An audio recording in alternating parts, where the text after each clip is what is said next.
This is from Volume 4 of the Poem of the Man God by Maria Valtorta, episode 475, Jesus and His Mother in the Wood of Mattathias, and it was written the 21st of August, 1946. Jesus is alone, all alone in a slightly hollow-shaped tableland, which, with slight but continuous undulations, rises on the slopes of the hills surrounding the Lake of Galilee, which I can see below. To the right, as its beautiful blue water becomes darker because of the oncoming sunset which withdraws the brightly sparkling sunbeams from a wide surface of the lake. Behind the dell to the north are the mountains of Arbela, and farther back beyond the lake, the higher mountains of Meron and Giscala. To northeast in the distance, the mighty, majestic, from whatever side one looks at it, great Hermon, the high peak of which is whimsically lit up by the setting sun, so that its western side is a pinkish topaz hue, whilst the rest is an opaline shade verging to the nondescript snowy blue nuance which I have seen at times on the tops of our Alps at the borders. That is what I see looking north, and if I turn to the right I can easily see the lake below on the left, and the higher hills which obstruct the view of the plain along the coast. But if I face south I can see the Tabor behind smooth hills, which are certainly the ones which surround Nazareth. There is a little town down at the bottom, near a very busy road along which people are hurrying to reach their halting places. Jesus does not look at what I am looking. He is only seeking a place where to sit down, and he chooses it at the foot of a very powerful holm oak, whose leafy branches have protected the grass growing on the ground around it from dog days, so that it is fresh and thick, as if parching summer had never passed there.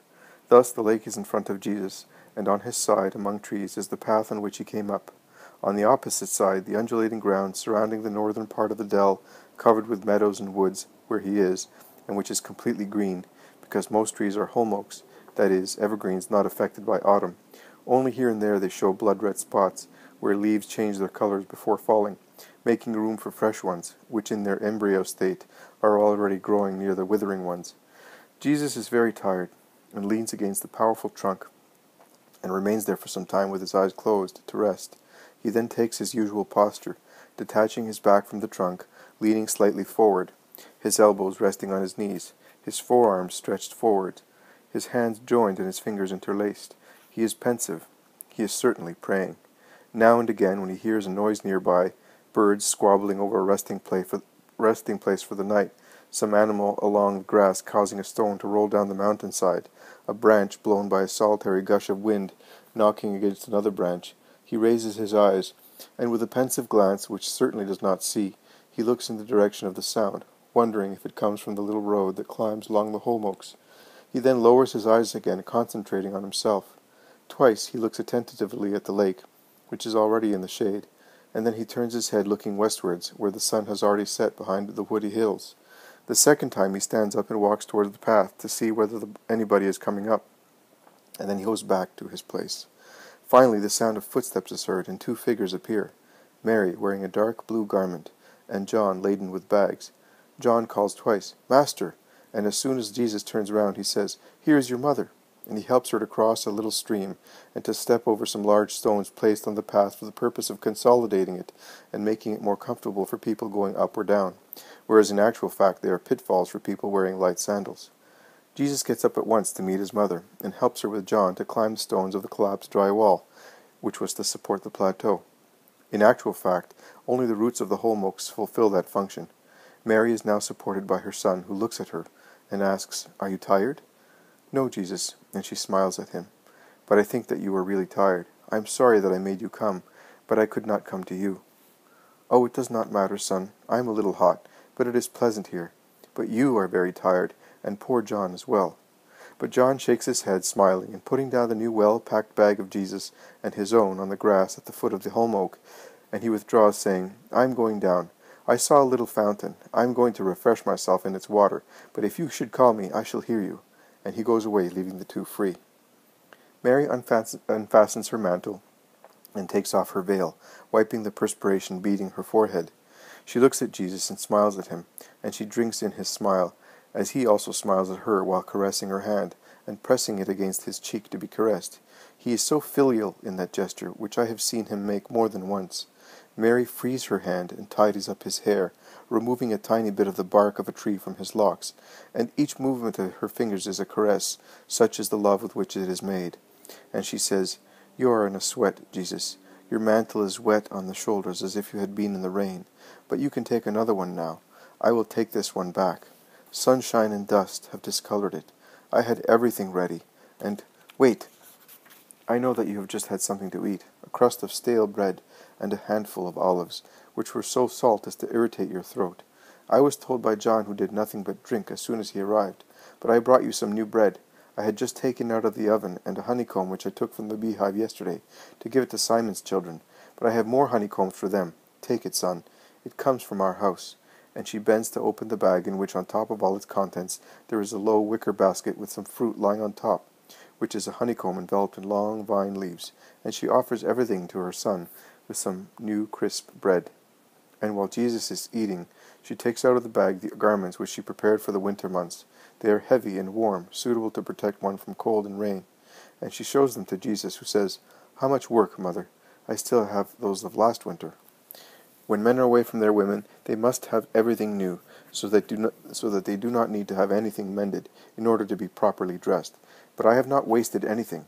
This mantle of mine is your old one, which I shortened and re-dyed. It is still all right for me, but not for you. You are Jesus. It is impossible to say what there is in this sentence, "You are Jesus." A simple sentence, but all the love of the mother, of the disciple, of the ancient Hebrew women for the promised Messiah, of the Hebrew women of the blessed time in which Jesus lived, is in those few words. If the mother had prostrated herself, worshipping her son as God, her veneration would have been of a limited form. But her words express something which is more than the formal adoration of knees that bend, of a back that bows, of a forehead that touches the ground. Here it is, Mary's whole being, her flesh, blood, mind, heart, spirit, love, adoring the God-man completely and perfectly. I have never seen anything greater, more absolute, than these adorations of Mary for the Word of God, who is her Son, and who she always remembers is her God. None of the people whom I see worship their Savior after being cured or converted by Jesus. None, even the most fervent ones, not even those who inadvertently behave theatrically in their transport of love, have anything like this. They love completely, but always as creatures lacking something to be perfect. Mary loves, I dare say, divinely. She loves more than a creature. Oh, she really is the daughter of God, free from sin. That is why she can love thus. And I think of what man lost through the original sin. I think of what Satan stole from us by overwhelming our first parents. He deprived us of the power of loving God as Mary loved him. He deprived us of the power of loving well. While I am meditating on these matters, watching the perfect couple, Jesus, at the end of his meal, has sat on the grass at Mary's feet, resting his head on her knees like a tired, sad child who takes shelter near the only person who can console him. And Mary caresses his hair, touching Jesus' smooth forehead lightly. She seems to be wishing to dispel all the tiredness and all the grief which are in her son by means of her caresses. Jesus closes his eyes, and Mary stops caressing him. She remains with her hand resting on his head, looking in front of her pensively, still. Perhaps she thinks that Jesus may fall asleep. He is so tired. But Jesus opens his eyes again almost at once. He sees that it is growing dark. He realizes that it is not possible to prolong that hour of solace. So he raises his head, still sitting where he is, and he says, "Do you know, Mother, from where I come?" "Yes, I know. John told me. 2 souls returning to God. A joy for you and for me." "Yes, and I am going down to Jerusalem with that joy, to make up for the disappointment you received the same day that we parted." "How do you know? Did John tell you? He is the only one who knows." "No, I asked him about it. But John replied, 'Mother, you will be seeing him before long. Ask him.'" Jesus smiles, saying, "John is faithful to a T." There is a pause. Then Jesus asks, "So, who spoke to you about it?" "Not to me. Some men came to your brother Joseph, and he came to me. He was still a little—" "Yes, son, it is always better to speak the truth. He was somewhat upset after meeting you at Capernaum, and especially after his discussion with Judas and James. They met during your absence. And James too. Nay, James above all was severe, very severe. I would say too severe. But the Eternal Father, who is always good, derives some good from their variance. Certainly, because it was a variance of originating from two sources of love, different, of course, but still love. Imperfect, that is true, because if they had been perfect, if at least one source were perfect, it would not have gone so far as to get angry. Anger is perhaps too strong a word to describe James' mood, but he was certainly very severe. You would have certainly reminded him to be charitable. I did not approve, but I bore with him because I realized what was upsetting so much, the ever-patient James.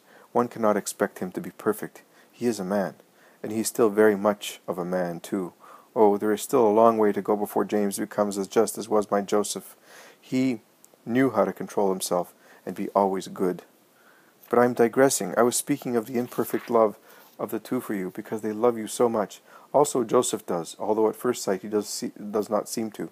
It is really love for you, all the care he takes of me, a poor woman. And it is love for you, his way of thinking as an old Israelite, firm in his ideas like his father. He would give anything to see you loved by everybody. His way, of course. But, reverting to the fact, I must tell you that Joseph, whom James' firm behavior did not harm, began to come to me every day. And do you know why? That I may explain the Scriptures to him, as you and your son understand them. He said, to explain the Scriptures in the light of the truth. It is not easy when he who is listening to you is a Joseph of Alphaeus, that is, one who firmly believes in the temporal kingdom of the Messiah, in his royal birth, and in so many other things. But it was his own pride that helped me to make him accept the idea that the king of Israel is to be of royal descent, of David's stock. Agreed, but that it is not necessary for him to be born in a royal palace. Oh, how proud he is of belonging to the stock of David. I told him many things in a kind way, and I got him to revise that idea. He now admits, in accordance with the prophecies, that you are the predicted one. But, I would not have been successful in convincing him that your true greatness consists exactly in being the king of the Spirit, the only thing that can make you the universal and eternal king. If people had not come on 2 occasions looking for him, the first, still those from Capernaum, with others, after tempting him with dazzling promises of grandeur for the whole household, seeing that he was less inclined to yield to their suggestions, they expected him to force you, and to force me to make you accept a crown. They betrayed themselves when they began to threaten him. The usual half-hidden threats which they use, sharp knives enveloped in soft wool, to make them seem harmless. And Joseph reacted, saying, I am the oldest, but he is of age, and I have never been told that in our family there have been fools or madmen. For 20 years, since he became of age, he has been aware of what he does. So go to him and ask him, and if he refuses, leave him in peace. He is responsible for his actions. Then some of your disciples came. It was just the eve of the Sabbath. Are you looking at me, son? Allow me not to mention their names, but let me tell you to forgive them. A son who should lift his hands against his old father, a Levite, who should desecrate the altar and be afraid of Jehovah's wrath, would not be like them. They came from Capernaum, where they had been looking for you. They had come along the lake road from Capernaum to Magdala, and then to Tiberias, hoping to find you.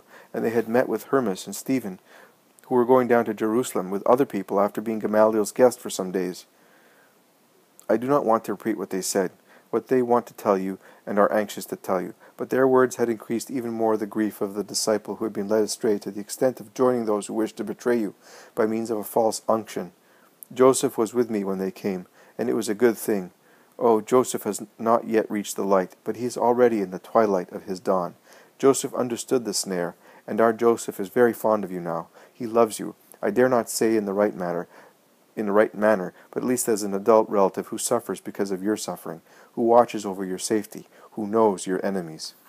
That is why I know what they did to you, son, a sorrow and a joy, because more than one recognized you for what you are.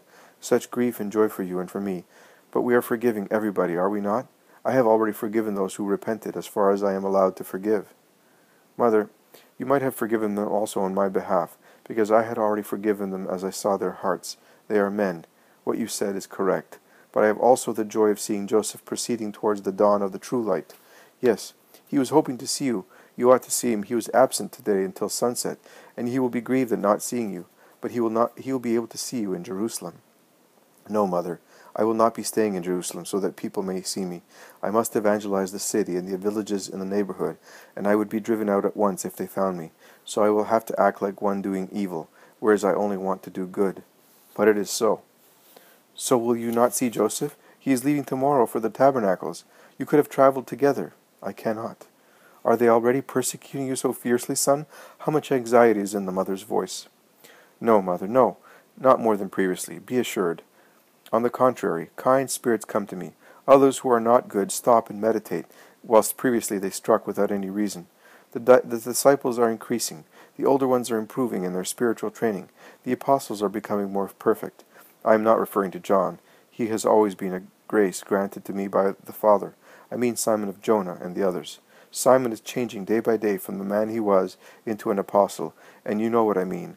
And he gives me so much joy. And Nathaniel and Philip are freeing themselves from the ties of their ideas, and Thomas, but what am I saying? All of them. Yes, believe me, they are all good at present. They are my joy.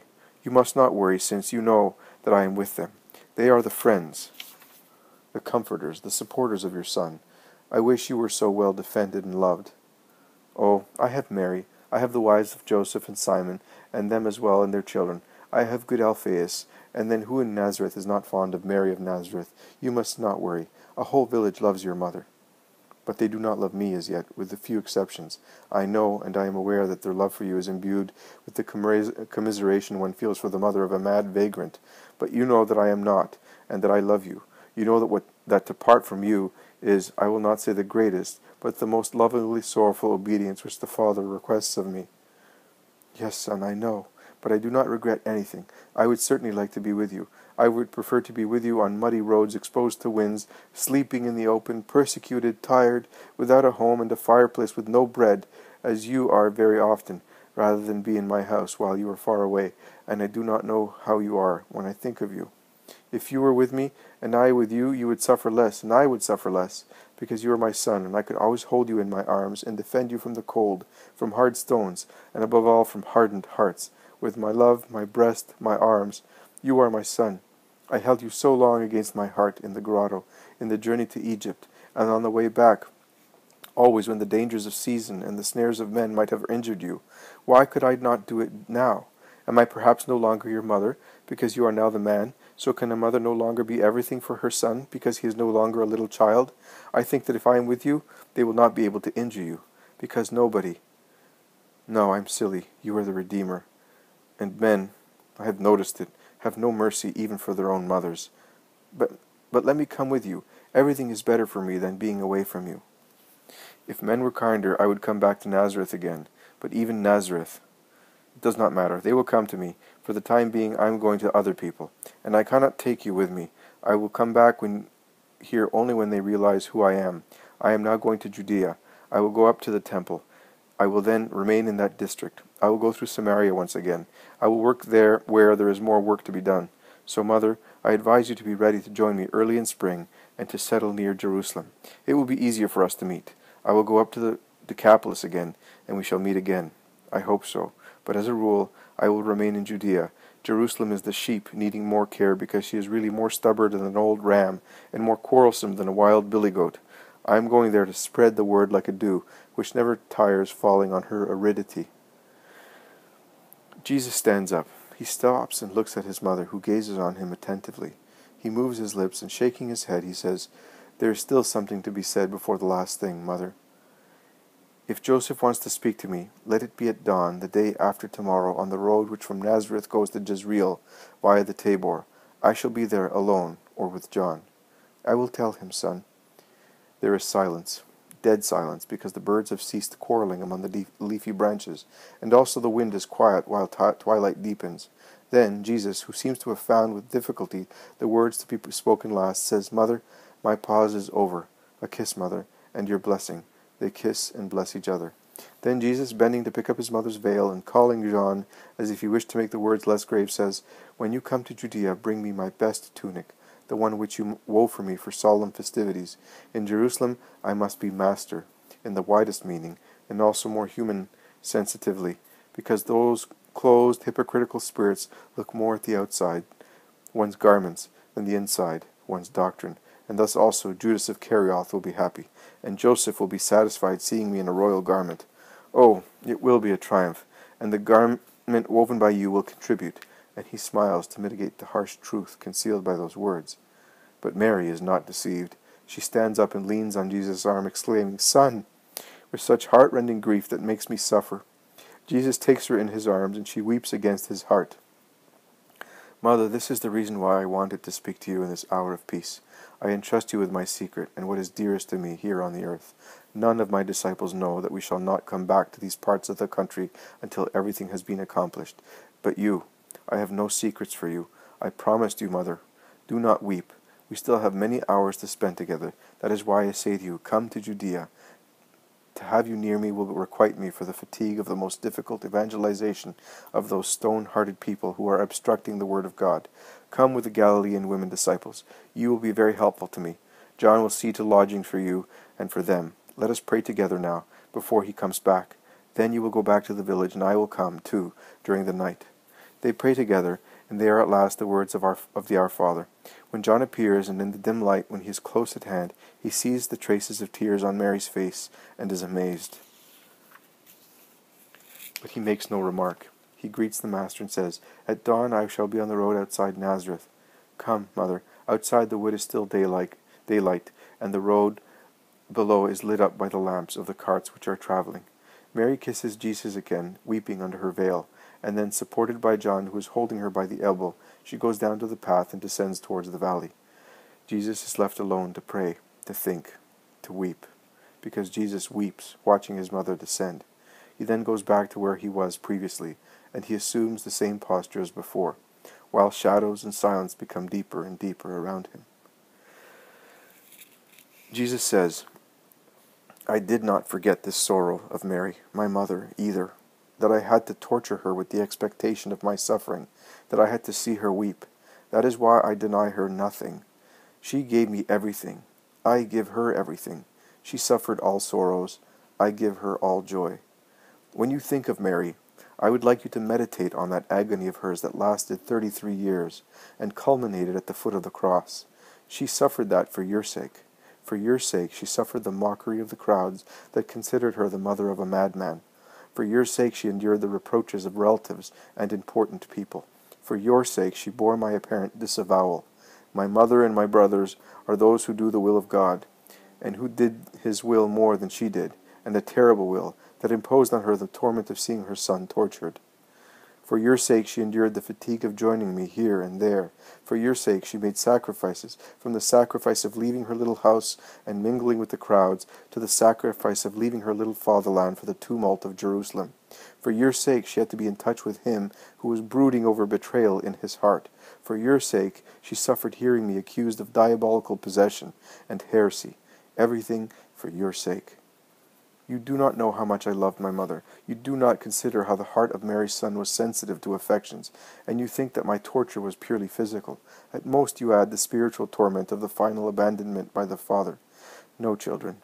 I experienced also the passions of man.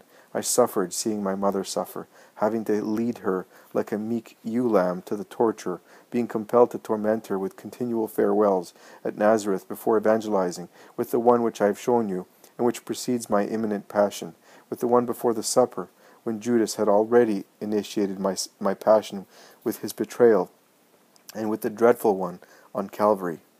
I suffered seeing myself derided, hated, slandered, circumvented by unwholesome inquisitiveness that did not evolve into good, but into evil. I suffered because of all the falsehood that I had to hear or see acting beside me, the falsehood of the hypocritical Pharisees, who called me master, and asked me questions not because they believed in my intelligence, but to lay snares for me, the falsehood of those who had been benefited by me, and who became my accusers in the Sanhedrin and in the Praetorium, the long, premeditated, subtle falsehood of Judas, who sold me, and continued feigning to be my disciple, and indicated me to the executioners with the sign of love. I suffered because of the lie of Peter, who was seized with human fear. How much falsehood, and so revolting for me, who am the truth. How much there is still, even now, with regard to me. You say that you love me, but you do not love me. You have my name on your lips, but you adore Satan in your hearts, and you follow a law contrary to mine. I suffered thinking that with respect to the infinite value of my sacrifice, the sacrifice of a God, too few would be saved. All, I say, all those who in the course of the centuries of the earth would prefer death to eternal life, making my sacrifice vain, were present to me, and with that knowledge I went to my death. You can see, little John, that your Jesus and his mother suffered bitterly in their moral egos, and for a long time. So be patient, if you will have to suffer. No disciple is superior to his master. I said so. Tomorrow I will speak of the sorrows of the Spirit. Rest now. Peace be with you.